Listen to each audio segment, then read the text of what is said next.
ఎస్ఎండిసి ప్రేక్షకులకు నమస్కారం. నేటి వార్తలకు స్వాగతం. సమాజంలో కుల వ్యవస్థను వ్యతిరేకించి ఆధ్యాత్మికతను ప్రేరేపించిన మహానీయుడు బసవేశ్వరుడు అని జిల్లా కలెక్టర్ కుమార్ దీపక్ అన్నారు. బుధవారం జిల్లాలోని నస్పూర్లో గల సమీకృత జిల్లా కార్యాలయాల భవన సమావేశ మందిరంలో జిల్లా వెనుకబడిన తరగతుల అభివృద్ధి శాఖ ఆధ్వర్యంలో ఏర్పాటు చేసిన బసవేశ్వరుడి జయంతి వేడుకలకు జిల్లా అదనపు కలెక్టర్ సబావత్ మోతీలాల్, జిల్లా వెనుకబడిన తరగతుల అభివృద్ధి అధికారి పురుషోత్తం, జిల్లా అధికారులు, కుల సంఘాల ప్రతినిధులతో కలిసి హాజరై విశ్వగురు బసవేశ్వరుని చిత్రపటం వద్ద జ్యోతిని వెలిగించి ఘనంగా నివాళులర్పించారు. ఈ సందర్భంగా జిల్లా కలెక్టర్ మాట్లాడుతూ 12వ శతాబ్దపు సాధువు, సామాజిక సంస్కర్త బసవేశ్వరుడి పుట్టినరోజు బసవ జయంతిగా జరుపుకుంటున్నామని, బసవేశ్వరుడు కుల వ్యవస్థను వ్యతిరేకించడమే కాకుండా పనిని ఆరాధించమని, ఏమీ ఆశించకుండా సమాజానికి సేవ చేయాలని తెలపడం జరిగిందని, అనుభవ మంటపం అనే ఆధ్యాత్మిక వేదికను స్థాపించి సమానత్వం, సామాజిక న్యాయం అందరికీ అందేలా కృషి చేశారని తెలిపారు. ఈ కార్యక్రమంలో వివిధ శాఖల జిల్లా అధికారులు, కుల సంఘాల ప్రతినిధులు, సంబంధిత అధికారులు తదితరులు పాల్గొన్నారు.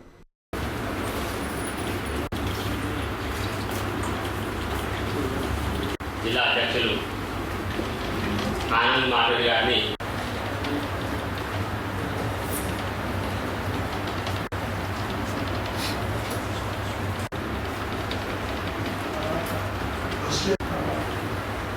బసవేశ్వరుని యొక్క కొంచెం ఇండియా సమాజాన్ని పునరుద్ధరించేది మన భారతదేశం. భాస్వరాజు గారు కూడా ఉన్నారు. సో ఈ లార్డ్ శివ సంబంధించిన ఉన్నారు, కొంతమంది వైష్ణవ్ సంబంధించిన ఉంటారు. ఈ సౌత్ ఇండియాలో ఉన్నాయి, నార్త్ ఇండియాలో కబీర్ దాస్ గురించి విన్నారు, మీరాబాయి గురించి విన్నారు. అందరూ సేమ్ టైంకి అందరికి లక్ష్యం ఒకటే, అంటే భగవంతుడా నుంచి మాట్లాడడానికి వేరే వాళ్ళకి అవసరం లేదు, మీరు డైరెక్ట్ గా మాట్లాడవచ్చు. వాళ్ళు ఎవరైనా చెప్తున్నారు కంటే మాతోటి మీరు వెళ్ళాలి, అట్లా దానికి అవసరం లేవు. దాని నుంచి మేజర్ బెనిఫిట్ ఎవరికి అయింది? పైసలు ఉన్న వాళ్ళకి ఆల్రెడీ చెప్పాను, పైసలు ఉన్న వాళ్ళకి ఏమైనా రిచువల్స్ పెడితే ఎలాంటి ప్రాబ్లం లేవు. కానీ పైసలు లేని వాళ్ళు చాలా మంది బెనిఫిట్ అయ్యారు. కానీ పైసలు లేని వాళ్ళు ఎవరు ఉంటారో ఆ టైంలో ఎవరైనా సో కాల్ చిన్న కులాల వాళ్ళు, కింద కులాల వాళ్ళు ఏమైనా చెప్తే వాళ్ళ దగ్గర పైసలు ఉండదు. ఎందుకు? వాళ్ళు ఏమైనా చిన్న పని చెప్తే అదే పని మాత్రం చేయాల్సింది, ఎంత పైసలు ఇస్తే అంతే మాత్రం తీసుకోవచ్చు. కాబట్టి వాళ్ళ దగ్గర పైసలు ఉండదు. సో అట్లా ఉన్న ఒక అండర్ ప్రివిలేజ్ సమాజంకి ఒకటి ఏమైనా వెనుకబడి పర్సన్స్ ఉన్నారు, వాళ్ళ కోసం ఒక సెక్ట్ వచ్చింది. కర్ణాటకలో బాగా ఉన్నాయి, తెలంగాణలో కొంతమంది ఫాలోవర్స్ ఉన్నారు, దేశవ్యాప్తంగా కూడా ఫాలోవర్స్ ఉన్నారు. సో ఐ హోప్ ఈ జయంతి సంబంధించిన వాళ్ళకి యాక్చువల్ లెర్నింగ్స్ ఏమున్నాయి అంటే ఎలాంటి మిడిల్ మ్యాన్ కి అవసరం లేవు, డైరెక్ట్ గా ఏమైనా పని చేస్తే డైరెక్ట్ గా చేయవచ్చు, దాని నుంచి బెనిఫిట్స్ జరుగుతుంది. ఇది పూజా సంబంధించి కావచ్చు, నార్మల్ వర్క్స్ కూడా కావచ్చు. అండ్ ఇంకా ఒకటి, ఏమైనా అండర్ ప్రివిలేజ్ నుంచి ఉన్నారు, వెనుకబడి ఉన్నారు, వాళ్ళకి హెల్ప్ చేయాల్సింది. వాళ్ళ కోసం ఏమైనా మనకి పాసిబుల్ అయితే సిస్టమ్ లో రిఫార్మ్ చేయాలి, అన్ని రకాల హెల్ప్ చేయాల్సింది. అండ్ దానికి సైమల్టేనియస్ గా అన్ని మనం ఏమైనా చూస్తున్నాం, నార్త్ ఇండియాలో చాలా మంది ఉన్నారు. అండ్ దాని నుంచి చాలా మార్పు వచ్చింది. దాని తర్వాత ఇప్పుడు మనం ఏమైనా అంబేద్కర్ గారు సంబంధించిన ఏమైనా చెప్తారంటే, అంబేద్కర్ గారి మీద కూడా ఈ బుద్ధిజం కి, భక్తి మూవ్మెంట్ కి చాలా ఇన్ఫ్లుయెన్స్ ఉన్నాయి. సో ఆ టైం నుంచి ఈ టైం వరకు చూస్తే దానికి రెలివెన్స్ ఈ టైంలో ఏమున్నాయి మనకి తెలుస్తుంది. సో ఐ హోప్ వాళ్ళు చెప్పిన కథల్లో, వాళ్ళు చెప్పిన మార్గంలో మనం అన్ని మూవ్ అయితే ఖచ్చితంగా మంచిగా సమాజంలో అవుతుంది. And we can do wonders. Srirampur area 2025-26 ఆర్థిక సంవత్సరం ఏప్రిల్ నెలలో 93% బొగ్గు ఉత్పత్తి సాధించినట్లు జీఎం శ్రీనివాస్ తెలిపారు. శ్రీరాంపూర్ ఏరియాలో ఏప్రిల్ నెలలో ప్రొడక్షన్ చూసినట్టయితే ఏప్రిల్ నెల టార్గెట్ 5,53,000 టన్నులకు గాను 5,11,000 సాధించి 92%తో ఉన్నాం. ఈ ఏరియాలలో 3 గన్లు RK6, RK న్యూటెక్, SRPOC ఈ 3 గన్లు 100% ఉత్పత్తి సాధించినాయి. వారికి అభినందనలు. అట్లాగే ఓవి విషయానికి వస్తే SRPOCలో 20 లక్షలకు గాను 29 లక్షలు సాధించి 104%తో ఉన్నారు. IKOC 19 లక్షలకు గాను 4 లక్షలు సాధించి 24% ఉన్నారు. అక్కడ మొదటి నుంచి అంటే ఈ నెల 1 నుంచి 12వ తారీఖు వరకు స్ట్రైక్ జరగడంతో ఓబీ ఉత్పత్తి అనేది నష్టపోయింది. తర్వాత మళ్ళీ ఇప్పుడిప్పుడే వాళ్ళు పుంజుకుంటా ఉన్నారు. ఈ రాబోయే రోజులలో ఐకేఓసి నుంచి కూడా ఓబీ రిమూవల్ అనేది తప్పకుండా పెరుగుతుందని నమ్ముతున్నాను. ఇక మిగతా విషయాలకు వచ్చినట్టయితే సింగరేణిలో గౌరవ chairman and managing director Shri Balram గారి ఆదేశాల మేరకు సింగరేణిలో నీటి బిందువు జలసింధు అనే కార్యక్రమం కింద సింగరేణి ప్రభావిత ప్రాంతాలలో 64 చెరువులు 34 పాత చెరువుల పూడికతీతని అనే కార్యక్రమాన్ని చేపట్టడం జరిగింది. ఇందులో శ్రీరాంపూర్ ఏరియాకి సంబంధించి 5 కొత్త చెరువులు 2 పాత చెరువులని పునరుద్ధరణ జరుగుతుంది. కొత్త చెరువులలో ఐకేఓసి గని సమీపంలో 1, ఎస్ఆర్పిఓసి గని సమీపంలో 2, గుడిపల్లి వెళ్ళే దారిలో ఆర్కే5 గని దగ్గర 1, 2 ఇలా 5 కొత్త చెరువుల నిర్మాణం చేపట్టబోతున్నాం. వీటి యొక్క నిర్మాణం ఈ మే 20 తారీఖు వరకు పూర్తి అవుతుంది. అట్లాగే కొత్త పాత చెరువుల పూడికతీత రామారావుపేట చెరువు అనేది 1, రెండవది సీతారాంపల్లి చెరువు 2వది. ఈ 2 చెరువులలో కూడా పూడికతీత జూన్ 15 వరకు పూర్తి అవుతుంది. దానికి సంబంధించిన ప్రపోజల్స్ అన్నీ కూడా అప్రూవల్స్ పంపించాము. అట్లాగే కొత్తగా R&R సెంటర్స్ ఏదైతే ఉందో తాళ్ళపల్లి, సింగాపూర్ వీటిలలో ఓపెన్ జిమ్ అనేది కూడా మనం ప్రాణహిత స్టేడియంలో ఏర్పాటు చేసుకున్నాం 2 రోజుల క్రితం. అందరూ సింగరేణిలో పనిచేసే ఉద్యోగులే కాకుండా R&R సెంటర్లో నివసించే ప్రజలు, సమీప గ్రామాలలో ఉన్న ప్రజలు కూడా ఈ ఓపెన్ జిమ్ని ఉపయోగించుకొని అందరూ కూడా వారి ఆరోగ్యం మెరుగుపరచాలని నేను ఈ సందర్భంగా కోరుకుంటున్నాను. అట్లాగే సింగరేణి ఉద్యోగుల పిల్లలకి, పరిసర గ్రామాల నివసించే ప్రజల యొక్క పిల్లలకు కూడా సమ్మర్ కోచింగ్ క్యాంప్ అనేది కూడా మనం 2 రోజుల క్రితం ఏర్పాటు చేసుకున్నాం. క్రికెట్, మన volleyball, hockey, athletics, kick boxing, karate ఇట్లా ఒక 12 ఈవెంట్లలో కూడా ఈ పిల్లలకి 1 నెల రోజుల పాటు సుశిక్షితులైన కోచెస్ని మనం పెట్టేసి ఈ కోచింగ్ క్యాంపు ఏర్పాటు చేస్తూ ఉన్నాం. దీన్ని కూడా అందరూ పిల్లలు వినియోగించాలని కోరుకుంటున్నాను. అట్లాగే పాలిటెక్నిక్లో కూడా ఈ కోచింగ్ క్యాంప్ అనేది అంటే 10th క్లాస్ తర్వాత పాలిటెక్నిక్లో చేరి మంచి ర్యాంక్ సాధించాలనే పిల్లల గురించి మన సింగరేణి హై స్కూల్లో పాలిటెక్నిక్ కోచింగ్ క్యాంప్ కూడా అనేది ఏర్పాటు చేయడం జరిగింది. అందులో సుమారు ఒక 50 మంది వరకు పిల్లలు కోచింగ్ తీసుకుంటా ఉన్నారు. ఇలా అట్లాగే స్పోకెన్ ఇంగ్లీష్ అనేది కూడా సింగరేణి సేవా సమితి ద్వారా కూడా ఈ స్పోకెన్ ఇంగ్లీష్ కార్యక్రమం అనేది కూడా చేపట్టడం జరుగుతుంది. సింగరేణి కాలేజ్ కంపెనీ మరి ఉద్యోగుల సంక్షేమంతో పాటుగా సమీప గ్రామాల సంక్షేమం కూడా చేపడుతుందని ఈ సందర్భంగా తెలియజేస్తూ ఈ మే నెల ఉత్పత్తి లక్ష్యం ఏదైతే ఉందో 5,53,000 టన్నులు మరి తప్పకుండా సాధిస్తారనే నమ్మకం ఉంది. సో ఏవైతే ఉద్యోగులకు కావాల్సిన వసతులు అన్నీ కూడా వాళ్ళకి ఏర్పాటు చేయడం జరుగుతుంది. Thank you very much. మంచిర్యాలలోని మైనారిటీ ఫంక్షన్ హాల్లో తెలంగాణ ప్రభుత్వం ప్రతిష్టాత్మకంగా అమలులోకి తీసుకువచ్చిన భూభారతిపై అవగాహన సదస్సు నిర్వహించారు. ఈ కార్యక్రమానికి జిల్లా కలెక్టర్ కుమార్ దీపక్తో పాటు అడిషనల్ కలెక్టర్ మోతీలాల్, ఆర్డీఓ శ్రీనివాస్తో పాటు రైతులు, రెవెన్యూ సిబ్బంది పాల్గొన్నారు. భూభారతి వలన భూ యజమానులకు ఎలాంటి ప్రయోజనం ఉందో వివరించారు.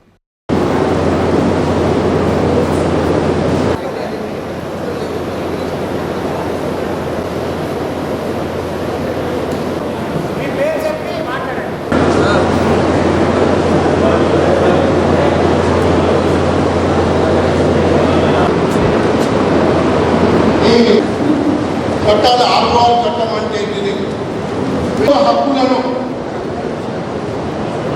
కాపాడేది, ప్రతిబింబించేది ఆర్వాల్ చట్టం.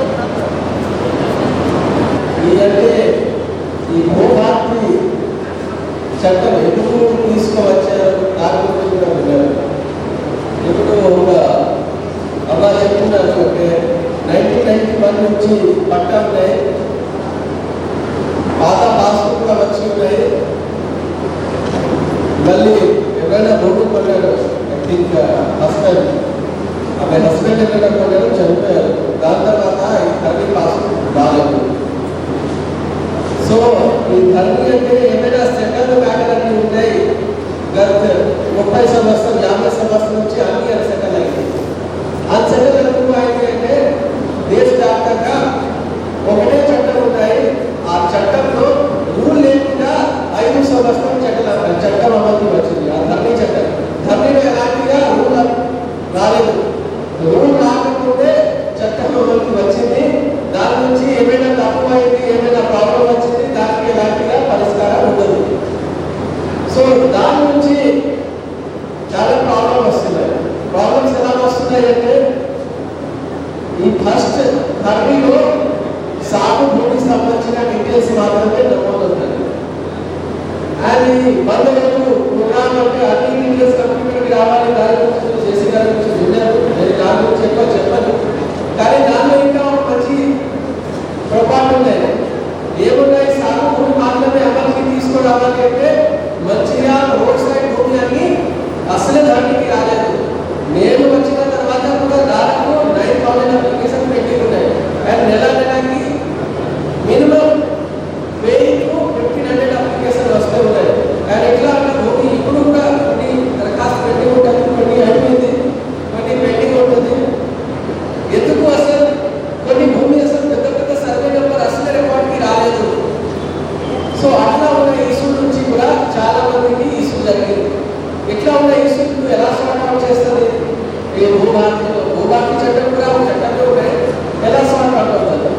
సో ఏమైనా సాగు ఇక్కడ భూమి ఏమైనా ఉన్నాయి అంటే నాలా కన్వర్జన్ చేయలేదు, ఇల్లు కట్టేశారు, లేదంటే ప్లాట్ చేసేసారు, దానికి ఇప్పుడు హక్కు ఎలాంటిగా లేవు. వాళ్ళు ఆడుకోవడానికి వెళ్తే సబ్ రిజిస్ట్రార్ ఆఫీస్లో రిజిస్ట్రేషన్ చేయరు, ఎంఆర్ ఆఫీస్లో కూడా రిజిస్ట్రేషన్ చేయరు. సో అట్లా ఉన్న భూమికి ఏం చేద్దాం? సో అట్లా ఒక భూభారతి కోర్టుకు సంబంధించిన సాగు ఇతర భూమికి సంబంధించిన కూడా నాన్ అగ్రికల్చర్ ల్యాండ్ సంబంధించిన కూడా డీటెయిల్స్ ఉంటుంది. దానికి గవర్నమెంట్ మళ్ళీ నాలా ఫీ తీసుకుంటారా లేదా ఫ్రీగా చేస్తారా దాని గురించి క్లారిటీ లేదు.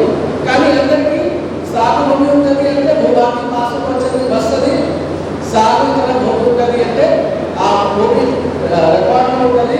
దాని గురించి కూడా అయితే నాలా కట్టుబడి ట్రాన్సాక్షన్ చేయాలి, ఆర్ అగ్రికల్చర్ భూమికి ట్రాన్సాక్షన్ చేయాలి. దానికి సంబంధించిన గవర్నమెంట్ గైడ్ చేస్తారు. కానీ భూమి ఏమైనప్పుడు దానికి కూడా పాస్బుక్ ఉంటుంది. నెక్స్ట్ దాంట్లో ఏం డిఫరెన్స్ వచ్చింది? ఈ ఏరియాలో పర్టికులర్గా అర్బన్ ఏరియాలో చాలా వివాదం జరుగుతున్నాయి. ఆ వివాదం ఎందుకు జరుగుతున్నాయి అంటే ఇది ఒకటే భూమి.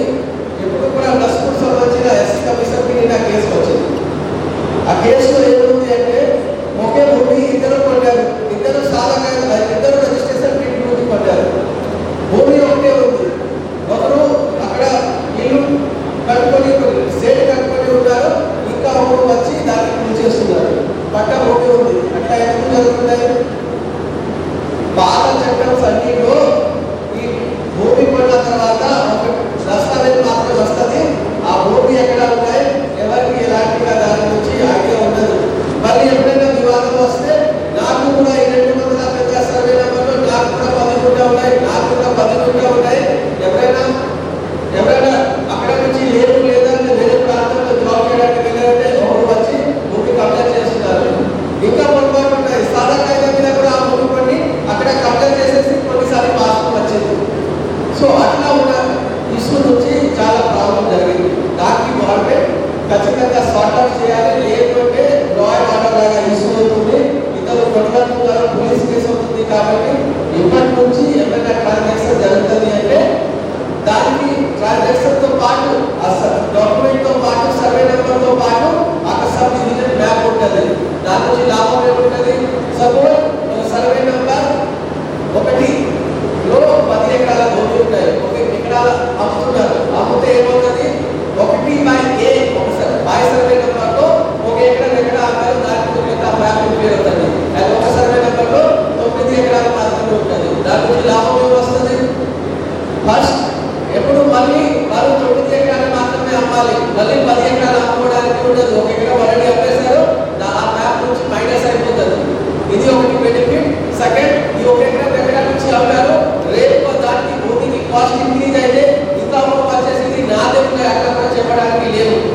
మన జిల్లాలో కాశీపేట మండలంలో ఈ ఎలాంటి పొరపాటుతోటి ధరణి పొరపాటుతోటి ఏం ప్రాబ్లం జరిగింది అంటే ఒకే సర్వే నెంబర్లో 33 వాళ్ళు 66 నమోదైంది. ఎట్లా 1/A 1/A అట్లా రాసేసి 2 టైమ్స్ టైపింగ్ లో మేబీ కాపీ పేస్ట్ డబుల్ ఉండవచ్చు, లేదా ఎలా జరిగింది నాకు ఐడియా లేదు, కానీ అట్లా జరిగింది.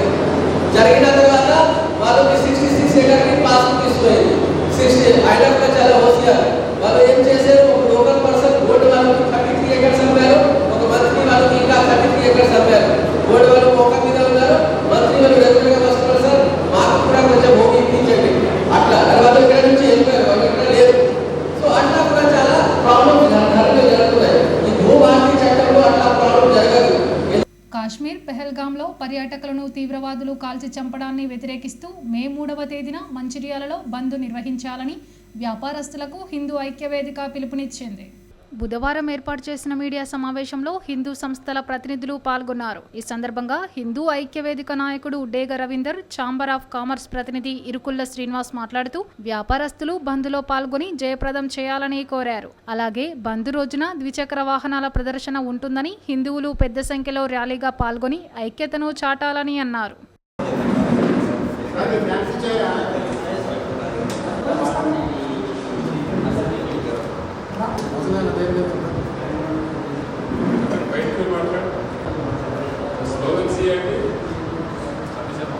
भारत माता की जय।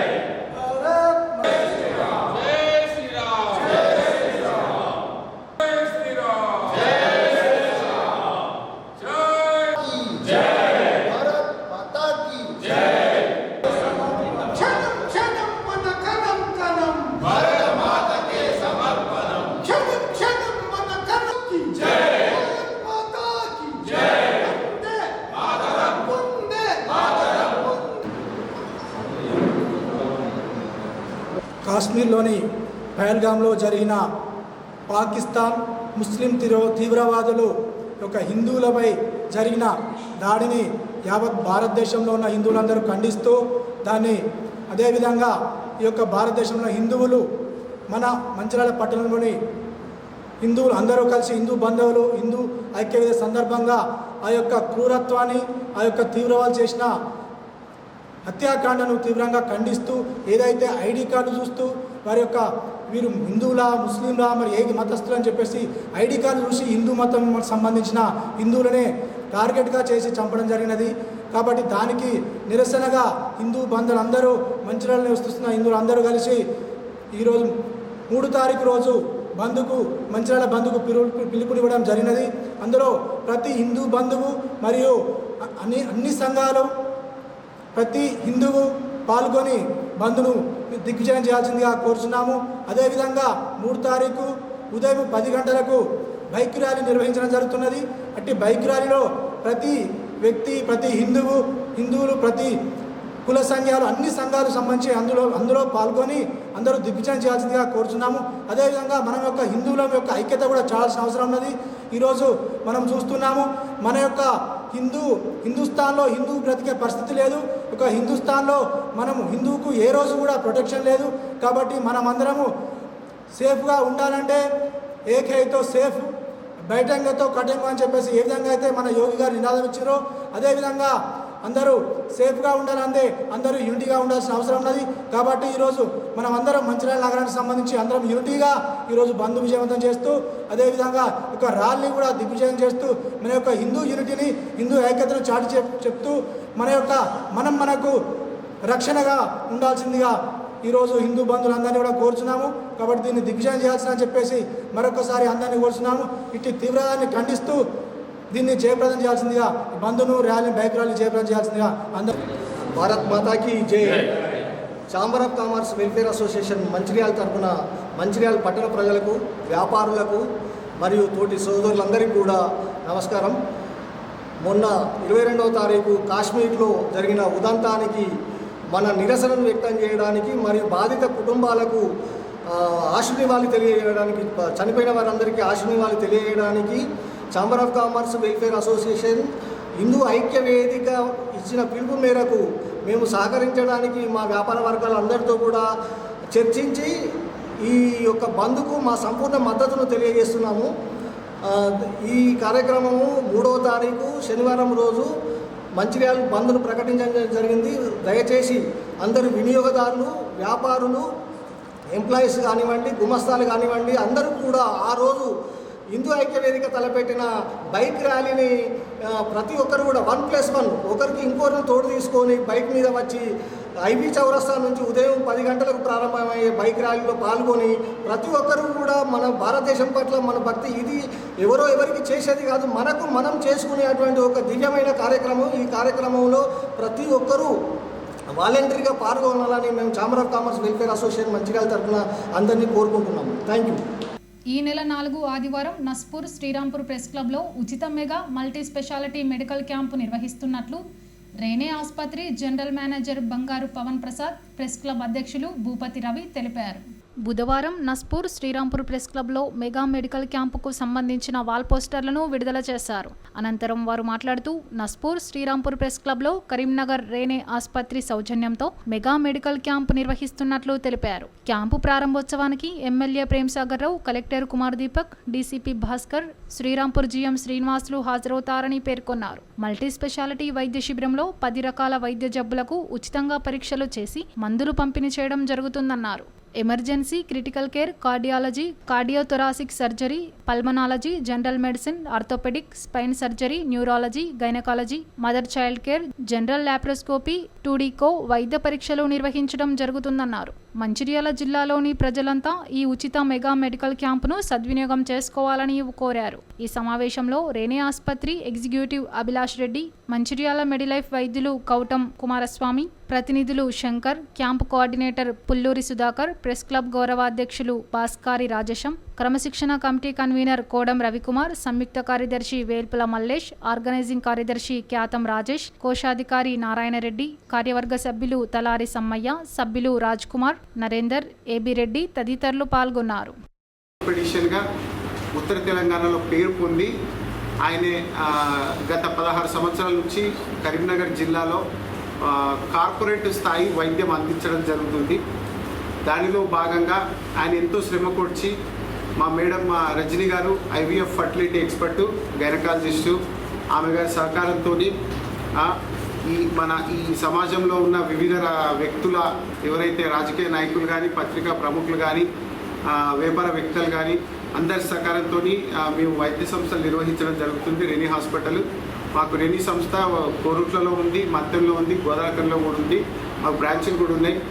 సో దీంట్లో సదుద్దేశంతో రెనీ హాస్పిటల్ ద్వారా అక్కడ పట్టణాలకే పరిమితం కాకుండా ఇట్లా జిల్లా స్థాయిలలో కూడా ఈ సూపర్ స్పెషాలిటీ సేవలు కొన్ని ఇక్కడ లేని వాటిని కూడా ఇక్కడ అందించడం జరుగుతుంది. దాంట్లో భాగంగా మే 4వ తారీఖు రోజు ఆదివారం రోజున పొద్దున్న 8 గంటల నుంచి 2 గంటల వరకు కార్డియాలజీ, కార్డియోథొరాసిక్ సర్జరీ, పల్మనాలజీ, తర్వాత గైనకాలజీ, ఐవీఎఫ్, ఐవీఐ, తర్వాత general medicine, neurology, neuro surgery, spine surgery, critical care మొదలగు అన్ని స్పెషాలిటీస్ ఏవైతున్నాయో దానికి సంబంధించిన వైద్యులతోని, తర్వాత నర్సింగ్ స్టాఫ్తోని, టెక్నీషియన్స్తోని, సిబ్బందితోని సాధ్యమైనన్ని పరీక్షలు చేయడానికి మేము నస్పూర్ మరియు శ్రీరాంపూర్ ప్రెస్ క్లబ్ను ఎంచుకోవడం జరిగింది.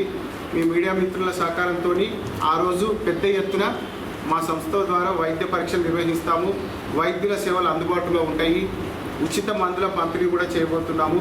గుండెకు సంబంధించి 2D ఎకో, ఈసీజీ లాంటి పరీక్షలు కూడా ఇక్కడికి తీసుకొచ్చి చేయడం జరుగుతుంది. బిఎంఐ లాంటి ఇప్పుడు మనకున్న ప్రస్తుత పరిస్థితులలో ఏంటంటే కొంత ఈ వ్యాయామం లేని జీవన విధానం ద్వారా కూడా కొంత రోగాలు బారిన పడడం జరుగుతుంది. దాంట్లో ఎత్తుకు తగ్గంత వజన్ ఉన్నారో లేదో చూడడానికి బిఎంఐ మిషన్స్ కూడా తెప్పిస్తున్నాము. సాధ్యమైనంత వరకు సుమారు ఒక 35 నుంచి 40 మంది సిబ్బందితో ఆ రోజు ఇక్కడికి రావడం జరుగుతుంది. మీ సహకారంతో ఇక్కడ క్యాంపు నిర్వహించడం జరుగుతుంది. దీనికి సహకరిస్తున్న మా చైర్మన్ గారు బంగారు స్వామి గారికి, మరియు మా డైరెక్టర్ రజనీ మేడం గారికి, మా వైద్య సిబ్బందికి, మరియు నస్పూర్ శ్రీరాంపూర్ ప్రెస్ క్లబ్ మా మీడియా మిత్రులకు, సోదరులకు నా ధన్యవాదాలు. ఈ అవకాశం ఇచ్చినందుకు. సింగరేణి కార్మికులు, కార్మికేతరులకు నస్పూర్ శ్రీరాంపూర్ ప్రెస్ క్లబ్ తరఫున విన్నవించుకున్నది ఏమనగా, 25 ఏళ్ళుగా ప్రెస్ క్లబ్ ఇక్కడ ఫంక్షనింగ్ చేస్తున్నాము. జిల్లాలోనే అతి ప్రాధాన్యత ప్రెస్ క్లబ్, ఫంక్షనింగ్ ఉన్న ప్రెస్ క్లబ్గా ఒక నస్పూర్ శ్రీరాంపూర్ ప్రెస్ క్లబ్ ఒక పేరు ఉంది. క్లబ్ పరంగా వార్తల సేకరణతో పాటు సామాజిక బాధ్యతలు కూడా మేము కూడా ముందుంటామని మా ప్రెస్ క్లబ్ సభ్యులందరూ ఏదైనా ఒక సామాజిక కార్యక్రమం ఈ 2025 సంవత్సరంలో చేయాలని ఒక సంకల్పంతో పెట్టుకున్నాం. మా సంకల్పానికి రెనీ హాస్పిటల్ వాళ్ళు కూడా తోడై మేము మీ సంకల్పంలో భాగస్వామ్యం అవుతామని చెప్పి ముందుకు రావడంతో దీన్ని మెడికల్ క్యాంపుకు హోస్ట్ చేయడానికి మేము మా క్లబ్ సభ్యులందరూ దానికి అంగీకారం తెచ్చుకుంటాం. ఇందులో భాగంగానే మే 4న Naspur Srirampur press club Naspur colony వద్ద మెగా సూపర్ స్పెషాలిటీ వైద్య శిబిరాన్ని నిర్వహిస్తున్నాము. ఇది డాక్టర్ బంగారు స్వామి గారి ఆధ్వర్యంలో వాళ్ళ స్పెషలిస్ట్ డాక్టర్లు వాళ్ళ స్టాఫ్ అందరూ వచ్చి ఇక్కడ ఉదయం 8 గంటల నుండి మధ్యాహ్నం 2 గంటల వరకు ఇక్కడ వచ్చిన వారందరికీ స్క్రీనింగ్ నిర్వహించి వాళ్ళకు కావాల్సిన మందులు ఇవ్వడం, వాళ్ళకు వైద్య చికిత్సలు అందించడం, ఏదన్నా రిఫరల్ ఉండి ఏదన్నా వాళ్ళకు శస్త్రచికిత్సలు అవసరం ఉన్నట్టయితే వాళ్ళకు ఆరోగ్యశ్రీ కానీ ఇంకేదన్నా స్కీమ్ ద్వారా ఉంటే ప్రభుత్వ స్కీమ్ దగ్గర చేయించడానికి కూడా వాళ్ళు ఆసుపత్రి సిబ్బంది సిద్ధంగా ఉన్నారు. వారికి ధన్యవాదాలు చెప్తున్నాము. ఈ ప్రాంత ప్రజలు జిల్లాలోని సింగరేణి, మందమారి, బెల్లంపల్లి ఇంకా చుట్టుపక్కల ప్రాంతాల చెన్నూరు, ఆజిపూరు, లక్షపేట వీళ్ళందరికీ వినవించుకునే విధంగా ఇది ఒక సదావకాశం. డాక్టర్లే మన దగ్గరికి వస్తున్నారు, మన ఇంటి దగ్గరికి వస్తున్నారు. కాబట్టి మీరు మీకేమైనా జబ్బులున్నా ఇంకేదైనా అనుమానం ఉన్నా ఇదివరకు ఏమైనా క్రానిక్ కేసులున్నా వాళ్ళని పాత రిపోర్ట్లు కానీ అవన్నీ తీసుకొని వచ్చి ఇక్కడ స్క్రీనింగ్ చేయించుకోండి. ఏదన్నా మీకు ఇక్కడ మంచి సత్ఫలితాలు ఇస్తే మీరు మెరుగైన వైద్యం చేసుకోవడానికి అవకాశం ఉంటుంది. ఇది ఒక సదావకాశము. ఒక తూర్పు తెలంగాణ మన తెలంగాణ ఉత్తర తెలంగాణ జిల్లాలోనే ఒక కార్పొరేట్ హాస్పిటల్గా రెనీ హాస్పిటల్ ఒక గుర్తింపు ఉన్నది. ఈ ప్రాంతం నుండి చాలామంది అక్కడికి వెళ్ళి కీళ్ళ నొప్పులు కానీ ఇంకా అన్ని రకాల వైద్య చికిత్సలు పొందుతున్నారు. వాళ్ళే మనం అంత కరీంనగర్ పట్టణానికి వెళ్ళకుండా వాళ్ళే మన అందుబాటులోకి వస్తున్నందున మీరు ఇక్కడికి హాజరై మీరు స్క్రీనింగ్ టెస్టులు, వైద్య పరీక్షలు చేయించుకోవడం వలన మీకు మంచి అవకాశంగా భావించాలి అని మేము ప్రెస్ క్లబ్ నుండి విన్నవించుకుంటున్నాము. నేటి ఎస్ఎండిసి న్యూస్ ఇంతటితో సమాప్తం. తిరిగి ప్రసారమయ్యే ఎస్ఎండిసి న్యూస్లో మళ్ళీ కలుద్దాం. అంతవరకు సెలవు. నమస్కారం.